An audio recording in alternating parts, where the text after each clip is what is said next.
What is happening? What is up, guys? XRP Alpha back again. If you guys didn't check out my video from earlier, it was a pretty funny one. It was just a little spoof on BitBoy. If you don't follow BitBoy, go follow him. He's in the Bahamas right now trying to track down SBF. Have a little talk with him. But to no avail, obviously. I don't even know why you'd do it. This is obviously for clicks and stuff, because there's no way he's getting... like Sam's gonna come out and do an interview with BitBoy. That's just not gonna happen. But he found Sam's car and was like leaning on it. I did a little spoof on that whole thing, if you didn't know where that was coming from. Anyways, I just wanted to talk about capitulation, because it's got to be coming up soon if it's gonna happen.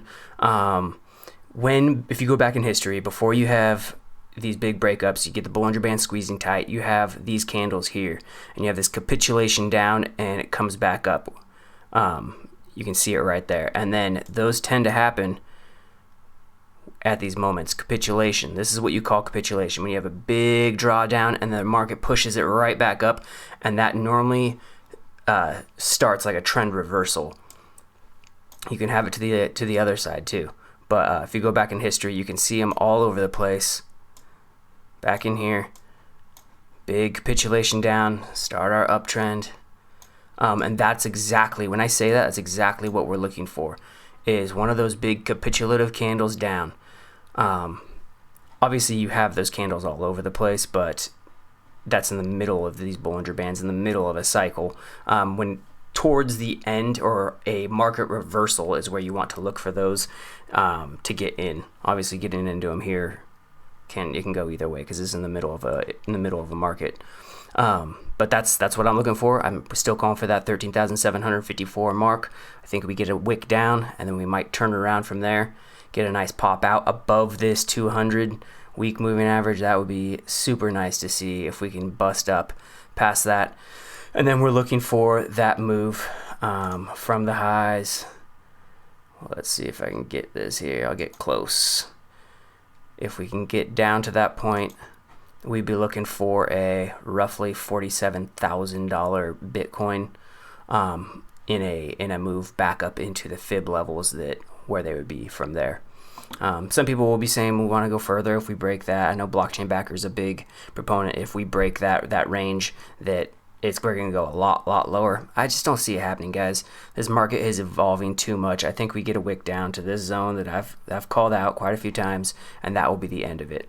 But nobody knows for sure. I'm just a buyer. Even if it does go lower, I won't even care, man. I've been patient. I've been waiting for this dip, and I'll be happy with my buys at those lows. If you look at some of these other cryptos, you can just tell that, yeah,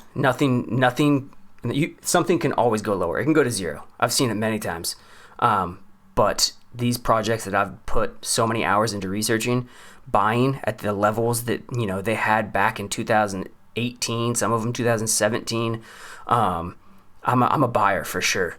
Knowing where this space is headed, knowing that the technology that these guys have come up with, it's Algorand, HBAR, all the ones we always talk about. I'm all in. I'm definitely all in. But I did want to also point this out. This also goes towards our thesis of, this, we're not being at the bottom yet.